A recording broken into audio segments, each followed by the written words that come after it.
On today's episode, we're sitting down with Krista Maltais, an Advanced Postpartum Doula and Certified Postpartum Doula Trainer through DONA International, and an Advanced Lactation Consultant through the Academy of Lactation Policy and Practice. Oh, and she's published a new book and volunteers at PSI as a climb leader, just to name a few things. We'll hear about how even perinatal professionals like Krista can experience postpartum anxiety, depression, and absolute depletion after becoming a parent. In fact, Krista's experience fueled her desire to create what she didn't have for new families in her community. So without any further ado, please get comfortable, make sure those earbuds are properly adjusted, and enjoy this episode with our friend Krista. The views, thoughts, and opinions expressed in the I Am One podcast are the speaker's own. Tuning into this podcast is not a replacement for therapy or any other form of professional help. Our discussions cover personal stories of perinatal mental health disorders and may feel triggering to some listeners. Your number one priority is to take care of yourself. So if you are in need of support, please reach out to the PSI helpline by calling or texting HELP to 1-800-944-4773 for help in English and in Spanish. At PSI, we want you to know you are not alone, you are not to blame, and with help, you will be well. Okay, let's get on with the podcast. Krista, welcome to the podcast studio. We are so excited to have you here today.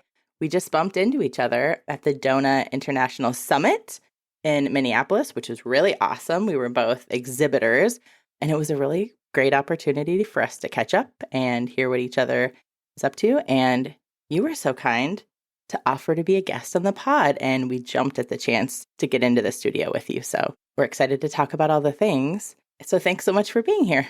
Thank you. I was so excited to meet both of you at the conference, and I feel very honored to be here getting to talk on the podcast. So thanks for the invitation. Absolutely. Krista, without any further ado, could you give us a little bit of an introduction to who you are? Sure thing. So my name is Krista Maltais, and my pronouns are she, her, hers. I am the founder and owner of Relief Parenting Respite and Resource Center in Hampton, New Hampshire. I'm an advanced postpartum doula and postpartum doula trainer with DONA International, an advanced lactation counselor, and I am the mother of 2 boys. I have a question. What is an advanced lactation counselor? Oh, good question. So I originally took my CLC, the Certified Lactation Counselor certification, and the ALC, the advanced, is essentially the next step up from that. And ideally, at some point in my life, I'd love to pursue becoming an IBCLC, an International Board Certified Lactation Consultant. Oh, I didn't realize that was the cool. Tier. I definitely learned something new right now. Awesome. Thanks. Yeah. Well, Krista, could you tell us a little bit more about the role that perinatal and mental health complications have played in your personal life, your professional life, all that? Absolutely. There's so much influence. I had been working as a postpartum doula for almost 8 years before having my first son. And so being a postpartum doula, supporting families in their home after the birth of their child or children, perinatal mental health complications are always very present during this time. And so seeing a lot of families with different struggles, so many different, manifestations of that. I definitely did not have rosy colored glasses going into my first parenting experience. And so I did, as much as I could to try and prepare myself. But when I had my first son 10 years ago now, I was really surprised at how real, how intense, how isolated and frustrated I was by the whole experience of being a parent. I always talk, it's like, the both and situation. It's both wonderful and joyous and loving and exciting and all the real things. And for myself, I really had always kind of suffered with anxiety, but that was exponentially exacerbated by having my son. And even though I was, my background, I have a degree in family studies. I had all of these years of experience being a nanny and then a postpartum doula.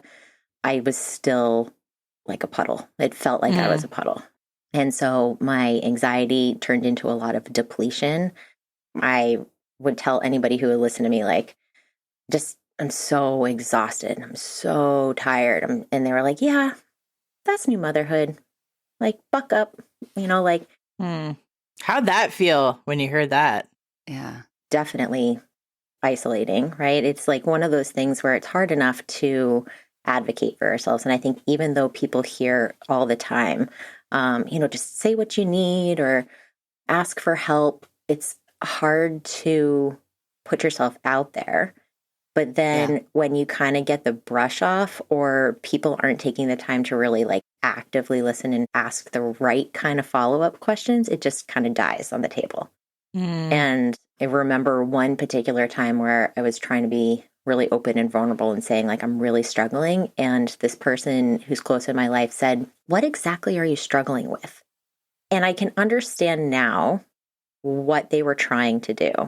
But at the time, it was too much of an overwhelming question. And I couldn't even really articulate like everything. Like, what do you mean? What am I struggling with? I'm struggling with everything. Hello. Yeah. Mm-hmm. So, right.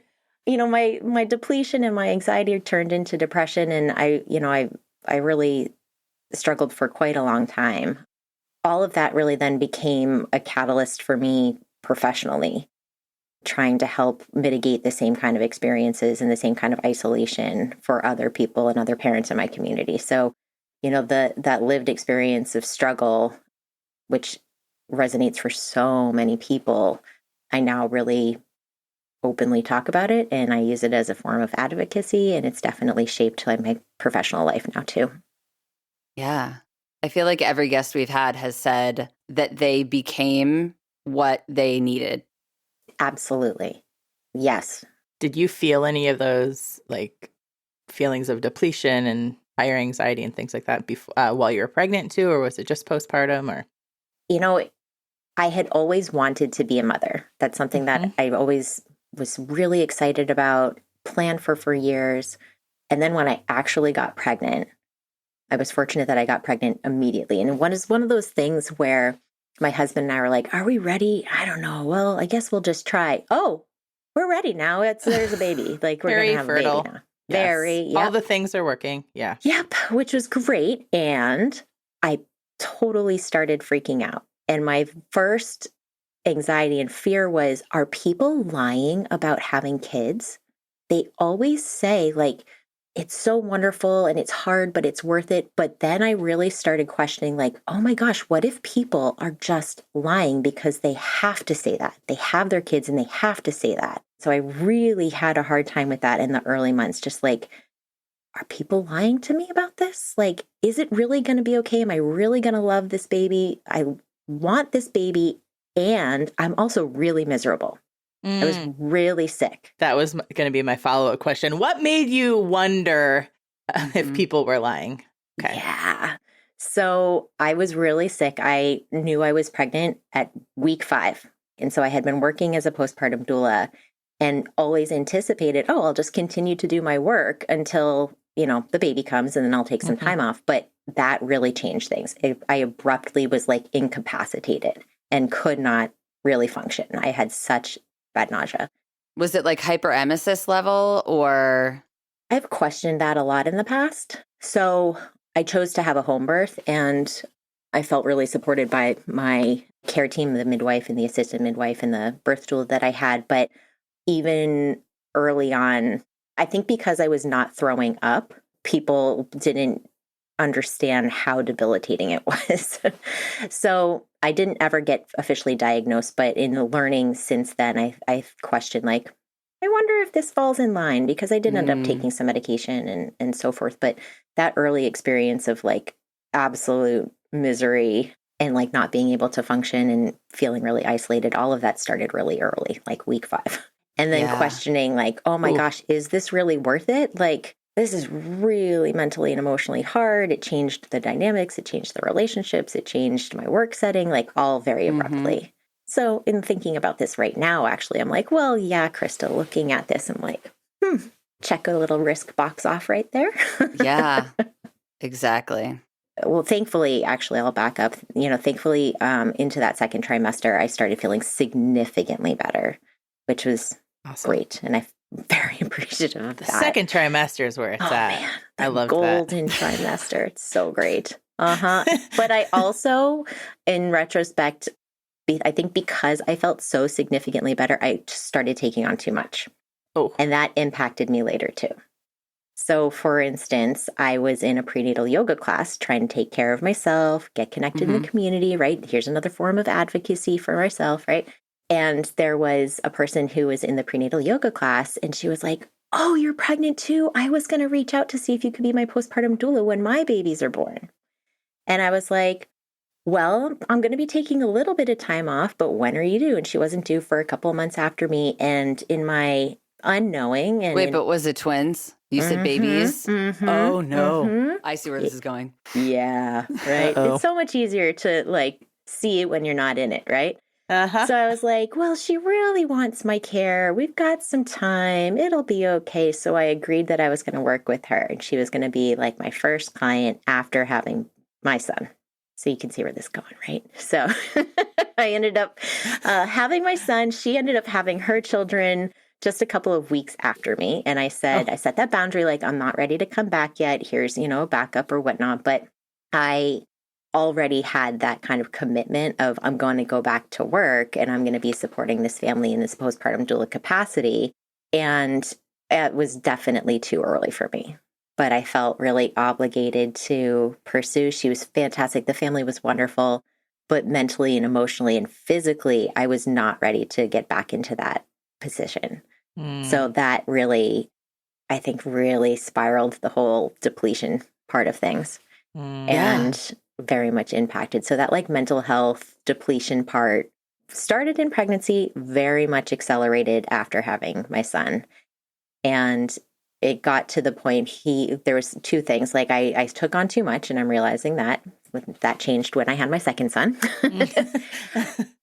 And then the other part of it was my son had some kind of an intolerance. We couldn't quite figure out what it was. And I was exclusively breastfeeding, and that was really important to me. And so trying to figure out why was he waking up every 45 minutes around the clock. He would wake up, he would cough and choke and sputter because he had some reflux, and then he'd go back to sleep. So like 24 hours a day, 7 days a week, every 45 minutes or so. So sleep deprivation was absolutely full blown. Oh, yeah. Brutal. And you're like, okay, astronauts can sleep vertically. Is there a way that we do that for the baby? Hear me out. What are my options? Like, get a Velcro wall, please. Yeah, that would have been weird. And so like I was getting to this point where I ended up like doing an elimination diet. And at one point I was dairy, soy, gluten, egg, and nut free. So again, if we think about like anxiety and trying to control a situation, food became one of those things because I was doing it for him and help him feel, safe. And as we were trying to figure it all out. So like all of this like perfect storm kind of combination, in addition to the fact that even though I had, all this background and was connected in the community, I really felt a lot of isolation. My friends were having babies at the exact same time. So they were all taking care of their families. My mom lived out of state, so she was far away from me. And my mother-in-law worked full time. So, I mean, I didn't have the kind of like social supports that I really needed either. And so I was getting to the point where I was losing more than a pound of weight a week. My hair was falling out. My skin was a mess. Oh, wow. And I was just, like I said, a puddle. Okay, so you're depleted and you need help. How do you reach out? Like, who are you? Are you talking to people? Yeah. Are you saying things? Are people noticing? I did try and talk. And again, I think it's really hard. And this is something I'm really passionate about. I think culturally, we keep telling people like, ask for help, say what you need and so forth. But it's also putting that burden back on the person. And in my head, I thought I was doing what I could to ask for help. I thought I was talking to people and so forth, but I clearly wasn't doing it in a way that articulated how much of an impact things were having. And there's only so much that other people can do, right? If they're not particularly understanding or specialists of things. And that anxiety really became a huge barrier for me to get help, right? So it just like completely exacerbated this whole loop of depletion because I knew I needed help. I would try and ask for help a little bit, but I also felt this huge pressure as a professional to know what to do. And that was my own pressure, but I also had that kind of pressure from other people that were in my life. Cool. So when I was pregnant, as like a really clear example of this, when I was pregnant, I was with a group of friends and somebody said, let's take bets on how long Krista's baby's going to sleep. Oh, because you've got it all figured out. You're going to be so skilled. Oh, yeah. Like you can control that. Totally. And and like, I get why people said that. They're like, this is going to be easy for you. You have all of this knowledge. You have all of this experience. Yes. And I'm the mom in this situation. And it's my baby. And and you had like feeding colicky issues, right? Like that's another huge risk factor. Mm-hmm. Exactly. So I ended up seeing a therapist. I tried to go back to somebody. Great. Yep. I tried to go back to somebody who I had worked with before getting pregnant. However, this person was not skilled in perinatal mental health. Oh. And she told me, even though I had advocated saying, I really think it's to the point where I need medication. She's like, well, you can't because you're nursing. Oh, and no. Even though I knew that professionally, that was not correct. I was so dejected and I felt so unsure of what my next steps were. It took quite a long time. And so eventually I got connected with somebody who was particularly a perinatal mental health specialist in my community. And she was kind enough to just like talk with me on the phone to say, did you know you could even just go to your primary care provider? Which I couldn't even remember. That was not even something I could get to. Oh, right. And so she said, start there. Talk with them, and they might be able to even prescribe something like Zoloft, sertraline. And so that's what I ended up doing. And then she helped me also connect with somebody else in my community who is more of a specialist who is able to completely change my life.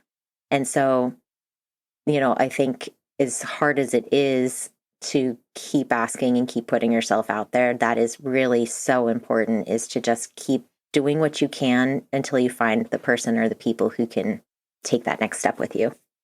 Yeah. Okay. So that was the first pregnancy. Did all of this happen before baby number 2 came along?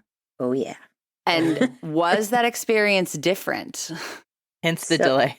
Yes. Right? So once I started getting myself more supported and in order, so I was on medication, I had a therapist.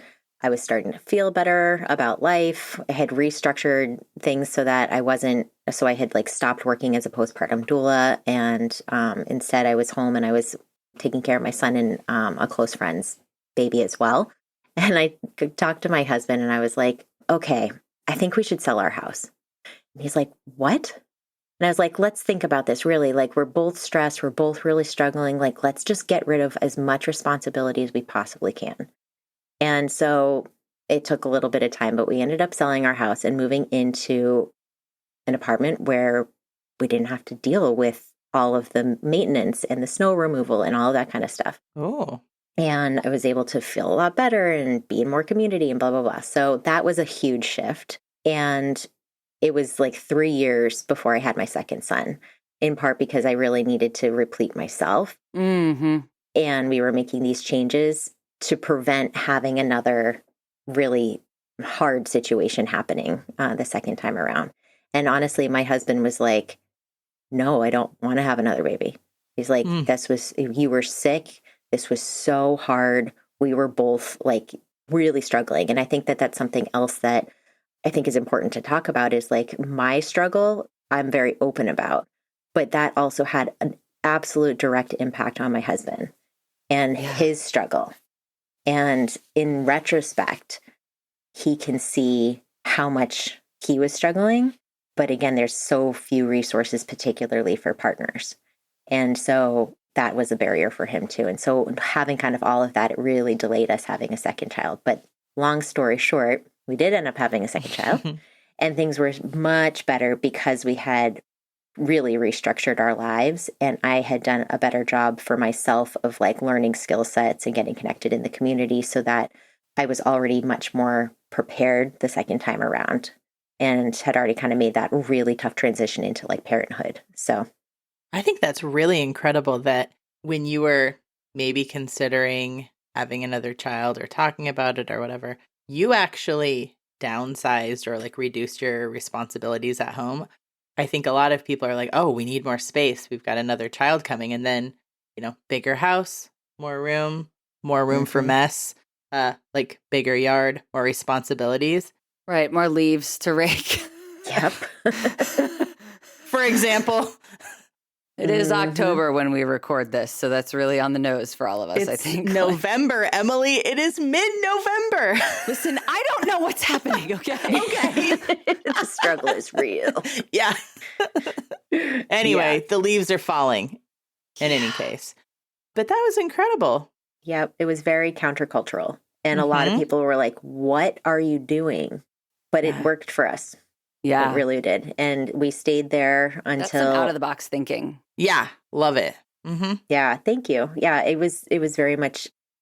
It was awesome. It was exactly what we needed to be able to take care of our family and take care of ourselves more than we had been able to before. Mm-hmm. And I was adamant that we were never going to own a house again.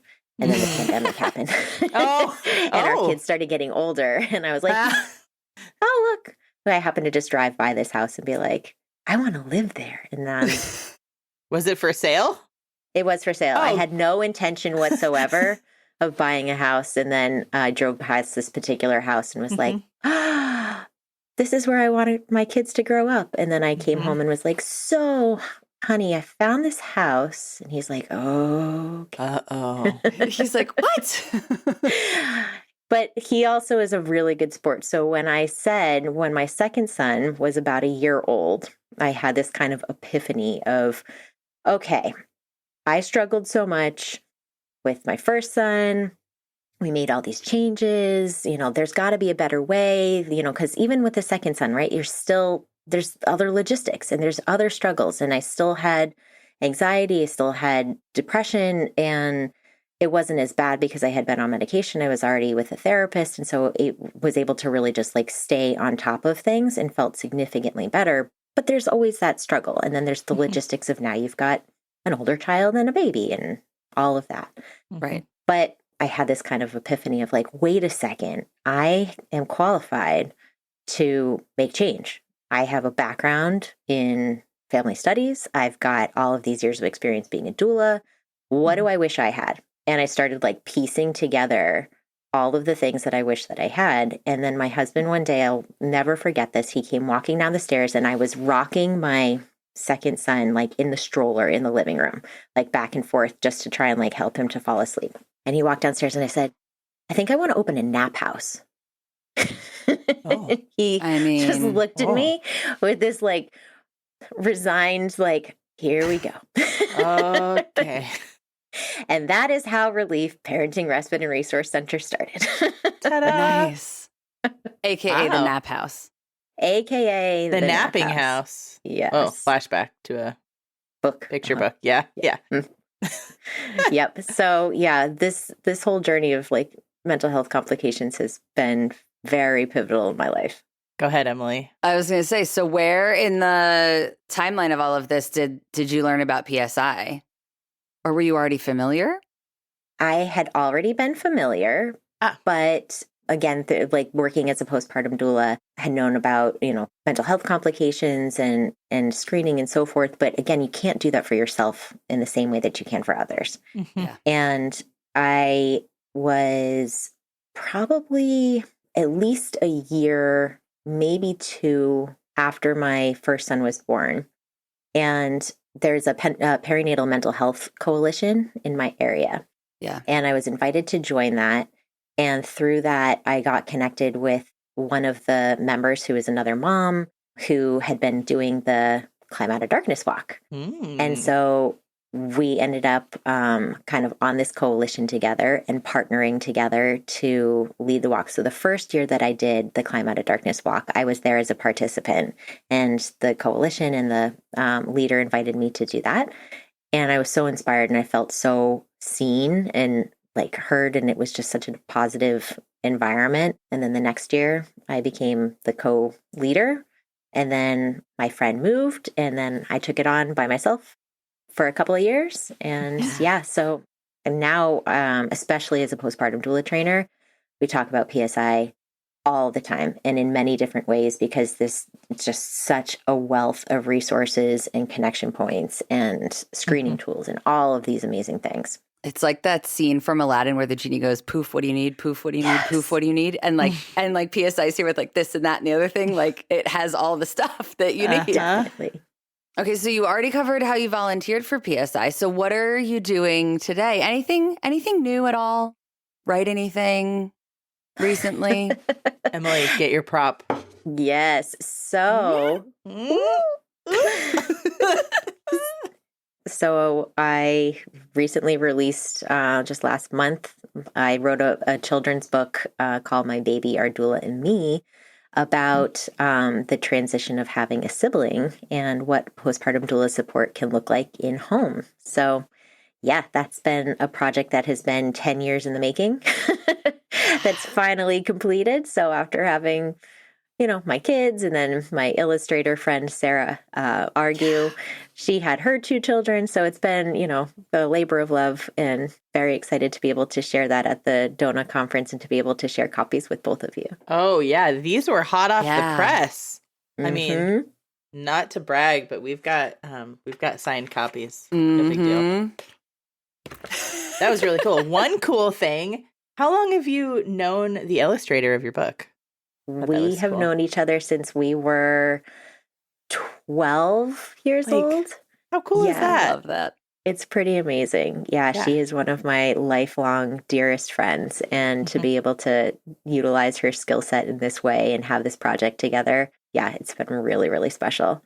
And it's been really great for families and other perinatal workers to be able to really have something concrete to say, like, oh yeah, this is a way that you can get help. This is a way that you can help your family transition, when you're adding a new baby, like to have this professional in home to help support. So yeah, it's been great. 14 years ago, I did not know what a doula was. And this is good for kids and adults. Oh yeah. Anyway, nicely done. That is the whole point. Thank you. Yeah. To be able to resonate with kids and to be able, as an adult or a future parent or a professional, to be able to have something really concrete to say, look, this is what this could look like. These are things that you're going to learn. Yeah. Help to, again, mitigate those same kind of challenges that I experienced. Absolutely. Well, bravo. We'll put a link in the show notes to your book. Thank you. So for sure. In case folks want to check it out. Is there anything else that we haven't talked about, Krista, that you would like to mention, or are you ready to hop into the lightning round? I can literally talk about anything for days at a time. Relatable. As a doula trainer, I literally just, like on Sunday, this past weekend, I just finished another 4-day doula workshop. I can talk about all things postpartum related. So if you have anything that you want me to talk about, I can, but otherwise I will stay focused and get ready for the lightning round. Emily, I think she's ready unless you have a question. I'm ready for the lightning round. Oh, okay. Let's do it. Krista, besides this podcast, do you have a favorite one that you'd like to recommend? I don't, actually. I am one of those crazy people who have yet to jump on the podcast wagon. What? Because I have known for my own mental health, I generally will drive in the car in silence. That is a strategy that I have found for myself. It drives my husband nuts because he loves music and stuff, but I like to be quiet or only listening to audiobooks. Does it feel like there's so much going on during the day that that's your only opportunity to kind of just like do one thing at a time? Definitely. And to not be overwhelmed? That's good self-care right there. Yes, noise is a really big trigger for me. So being able to just like have that moment of like quiet in the car, right, very important for my mental health. Yeah, that's what I call a healthy boundary, as Emily would say. Yeah. Okay, so I think I know the answer to the next question based on what you just said, but do you prefer a book in your ear or a book in your hand? Ooh, if I could, it would be in my hand. But realistically, it's in my ear. Relatable. So if I do listen to something in the car, it's almost always an audiobook. And I just started, at the recommendation of many different people, The Eye of the World by, I think it's Robert Jordan. And when I was traveling for the DONA International Conference, I had listened to The Alchemist. And I know that's like a classic, but I had never heard of it. And so when I was traveling, that was what I had finished listening to. And it was quite inspiring. Nice. Krista, next up, what's your go-to for a quick mental break? Oof, I love going for a walk. Being outside, going for a walk is really great. I love puzzles. That's another like quiet and feels accomplished and just focused. Love me some puzzles. Is it okay for people to join you, or do you need to do it by yourself? And follow up, is it okay to talk to you while you're doing it? Good question. These are really important questions. Yeah. It depends very much on my mood. Sometimes if people want to help, I'm like, okay. That's not how you sort it, but okay. Yes. Exactly. And other times I'm like, nope, leave me in my puzzle alone. As for the talking, I generally kind of zone out. If people start talking to me and I'm like, all right, then I'll like turn and get some attention. But the other like go-to is I love cuddles. I love to be like snuggled up, especially with my boys. And even though my oldest just turned 10, my youngest is 6, I'm like, give me some cuddles. And do they indulge you? Yes, which I always say I've conditioned response to them to give me cuddles. And they're very snuggly. So I appreciate that immensely. And that just helps to kind of reset stuff too. What's your best parenting hack? Hey. Sorry, did I jump in? Is it your turn to ask? Yeah. I'm sorry. Krista, Emily has a question for you. Krista, what's your best parenting hack? I recently have figured out for myself that I'm never going to keep up with all the laundry, and my husband can't keep up with all the laundry. So now I started this bucket system, and I have a little laundry basket for each of my sons. One of them gets one for each, and then they get one for like their socks and their underwear. And we dump it in, get it washed, put it in the dryer, and then they just sort it. They don't fold it, nothing, and I don't have to fold it into shirts and pants. And then so they it's just put it in away. A bucket. Yep. And that has been a huge hack where we just don't even bother sorting. It's just, here's your basket, dump it in, get it washed, get it dried, and go sort it between the tops and bottoms. And we're not even going to attempt to fold. No folding. You know what? That always bothered me. I would spend so much time once all my kids got to bed, and it was like, okay, finally some time to myself. But it was like spent folding laundry, and then they would just ravage their dressers. And they're I would looking be like, for one shirt. I would just twitch. Yeah. Well, that was an hour and a half that was undone in 30 seconds. Yeah. Real glad I did that. Mm-hmm. My mom is horrified, but I'm the same way. Like I don't pair socks for my kids. Like they own one type of sock that it means that no matter which two they grab, they're all identical. Too much to do in life besides sort things and fold it. You heard it here first. Don't fold your laundry. Okay. Yeah. Krista, what is one way that you will show yourself a little radical love today? I take that quiet drive. That's like a common everyday occurrence. Yesterday, I took a nap. I won't be able to fit it in, but yesterday I had this little pocket of time in the morning, and I've been going so hard with everything work and family related. Yeah. I was like, you know what? There's 1,000 million things that can be done, but I really need to take a nap. And so I did, and it was the right thing to do. That is radical. Yeah. Yes. I mean, how often does that happen? Not as much as I wanted to. I'm currently sitting in the respite room at my center. Yeah, it looks really relaxing. Yeah, cozy. Yes, and I have not utilized it nearly as much as I have wanted to, but yes, when I can, sleep. That's another parenting hack. Just sleep. Oh. Everything else will continue to happen and get done, but sleep, that's important. Yeah, absolutely. Yeah. Okay, final, most critical question. How do you take your water? That is a really good question. Recently, with ice. Like flat water with ice. But that's a recent development in life. Before, I never really put ice in it, or I was very impartial. And now recently, I'm like, I really like some ice and some nice cold water. I'm going to need this chilled. Yeah. Well, Krista, You've survived the lightning round. Awesome. I thought you were going to ask me about music.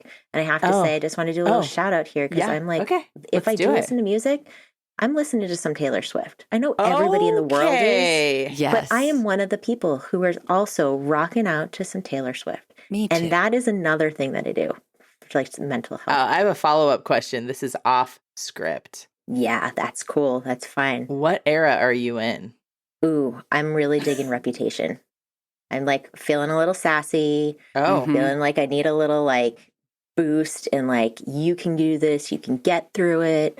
Totally big Taylor Swift and Reputation right now. I might copy your homework later today. Do it.